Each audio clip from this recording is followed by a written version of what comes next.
సార్వత్రిక ఎన్నికల వేళ బ్యాంకుల్లో అనుమానాస్పద లావాదేవీలపై నిఘా పెట్టాలని కేంద్ర ఎన్నికల సంఘం ఆదేశాలు జారీ చేసింది. ఈ మేరకు అన్ని రాష్ట్రాల ఎన్నికల ప్రధానాధికారులకు ఉత్తర్వులు జారీ చేసింది. 2 నెలల్లో 1,00,000కు మించి జమ, విత్డ్రా చేసిన ఖాతాలు, ఒకే జిల్లాల్లో అనేక మందికి ఆన్లైన్ బదిలీ అయిన ఖాతాల వివరాలు సేకరించాలని సూచించింది.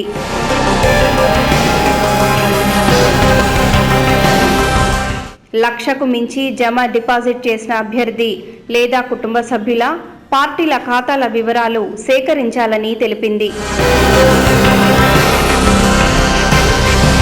10 లక్షలు జమ, డిపాజిట్ల వివరాలు ఐటీకి ఇవ్వాలని అధికారులను ఆదేశించింది. బ్యాంకుల నుంచి జిల్లా ఎన్నికల అధికారులు సమాచారం తెప్పించుకోవాలని, అనుమానం ఉంటే వాటి వివరాలు ఫ్లయింగ్ స్క్వాడ్లకు ఇవ్వాలని తెలిపింది.